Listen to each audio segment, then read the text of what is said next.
around the world. And I think we've done so very effectively.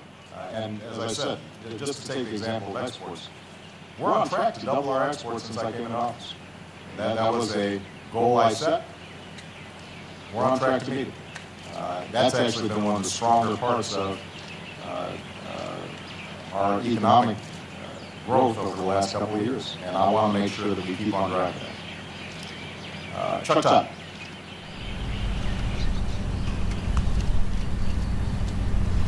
Thank you, Mr. President.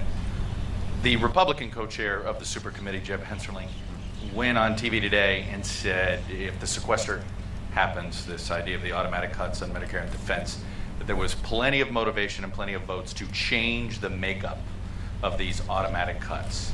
I know you had a conversation with him about this and said that that was changing it in any way was off the table. That means you're going to veto this bill if that's the case, if it ends up they can't get a deal in the next 10 days.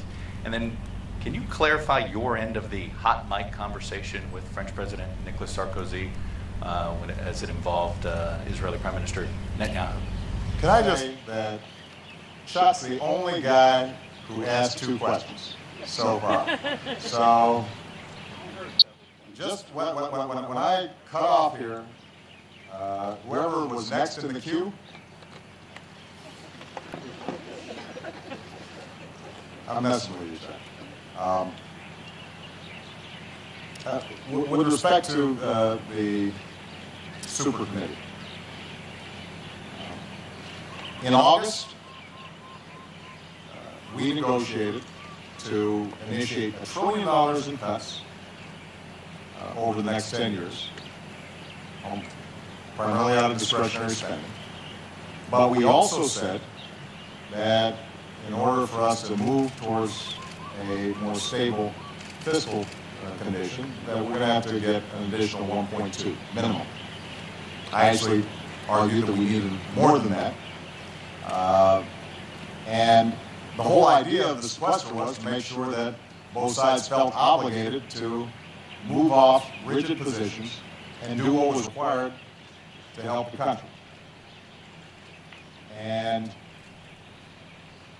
since that time, they've had a lot of conversations, but it feels as if people continue to try to stick with their rigid positions rather than solve the problem. Now, I've put forward a very detailed approach that would achieve $3 trillion plus in savings. And it's the sort of balanced approach that the American people prefer. It says everything's on the table. We've got to have discretionary spending cuts of the sort we've already put in place. We've got to have non-defense cuts. We've got to have defense cuts. We're going to have to look at entitlement programs. We've got to reduce our health care costs. And we're going to need additional revenue. And when we're talking about revenue, if we've got to raise money, it makes sense for us to start by asking the wealthiest among us to pay a little bit more before we start asking seniors, for example, to pay a lot more for their Medicare. Now, this is the same presentation that I made to Speaker Boehner back in August. It's the same kind of balanced approach that every single independent committee that's looked at this has said needs to be done. And it just feels as if people keep on wanting to jigger the math so that they get a different outcome. Well, the equation, no matter how you do it, is going to be the same. If you want a balanced approach that doesn't gut Medicare and Medicaid, doesn't prevent us from making investments in education and basic science and research, all the things we've been talking about here at APEC, that every world leader understands is the key for long-term economic success, then prudent cuts have to be matched up with revenue. My hope is that over the next several days, the congressional leadership on the Super Committee go ahead and bite the bullet and do what needs to be done. Because the math won't change. There's no magic formula. There are no magic beans that you can toss in the ground and suddenly a bunch of money grows on trees. You got to just go ahead and do the responsible thing. And I'm prepared to sign legislation that is balanced, that solves this problem. One other thing that I want to say about this, when I meet with world leaders, what's striking, whether it's in Europe or here in Asia, the kinds of fundamental reforms and changes, both on the revenue side and the public pension side, that other countries are having to make are so much more significant than what we need to do in order to get our books in order. This doesn't require radical changes to America or its way of life. It just means that we spread out the sacrifice across every sector so that it's fair, so that people don't feel as if, once again,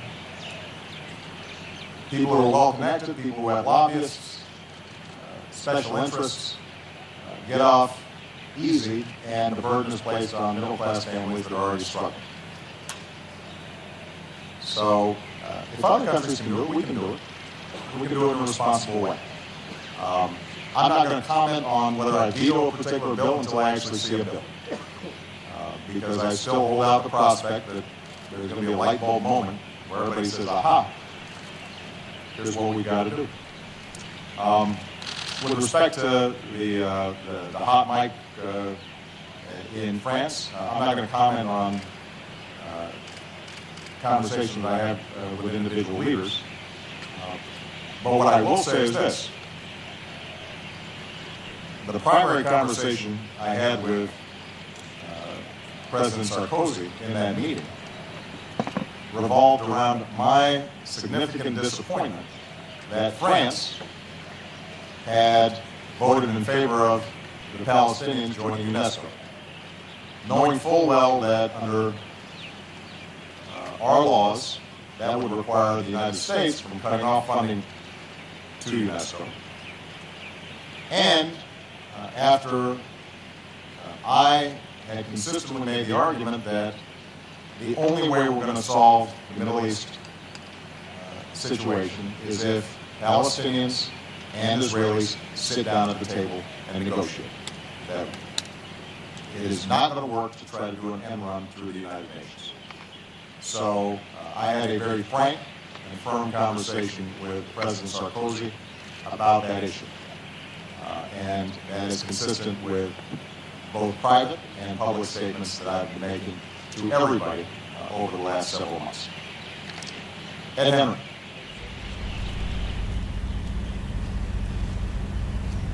Mr. President, I have 3 questions. Starting with Mitt Romney. Just one question, I promise. You started with a $447 billion jobs bill. 2 months later, many speeches later, you've got virtually nothing from that.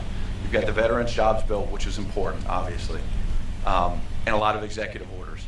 But are you coming to the realization that you may just get nothing here and go to the American people in 2012 without another jobs bill, 9% unemployment, and then wondering about your leadership, sir?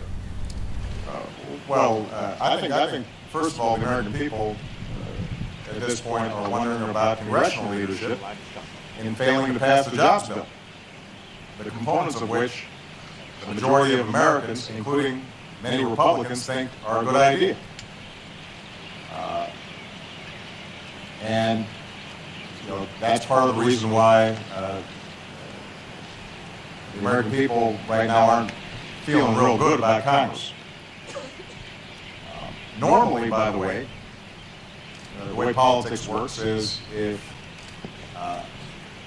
the overwhelming majority of the American people aren't happy with what you're doing, you start doing something different. So far, that hasn't happened in Congress, and Republicans in Congress in particular.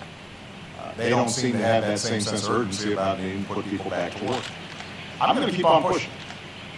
My expectation is that we will get some of it done now, and I'll keep on pushing until we get all of it done. And that may take me all the way till November to get it all done. And it may take a new Congress to get it all done. But the component parts, cutting taxes for middle-class families, cutting taxes for small businesses that are hiring our veterans, and, hiring the long-term unemployed, put teachers back in the classroom. Here in the state of Hawaii, you have a bunch of kids who are going to school 4 days a week because of budget problems. How are we going to win the competition in the 21st century with our kids going to school basically half time? The jobs bill would help alleviate those budget pressures at the state level. Rebuilding our infrastructure.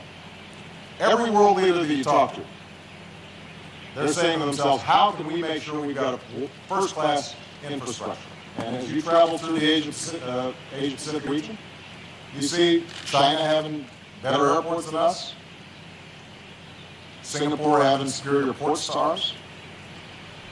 Well, that's going to impact our capacity to do business here, our capacity to trade, our capacity to get U.S. products made by U.S. workers into the fastest growing market in the world. And by the way, we could put a lot of people back to work at the same time. So I'm going to keep on pushing. And my expectation is that we will just keep on chipping away at this. If you're asking me, I anticipate that the Republican leadership in the House or the Senate suddenly decide that I was right all along, and they will adopt 100% of my proposals? The answer is no. I don't expect that. Do I anticipate that at some point they recognize that doing nothing is not an option? That's my hope. And that should be their hope too, because if they don't, I think we'll have a different set of leaders in Congress. All right? Thank you very much, everybody. Thank you.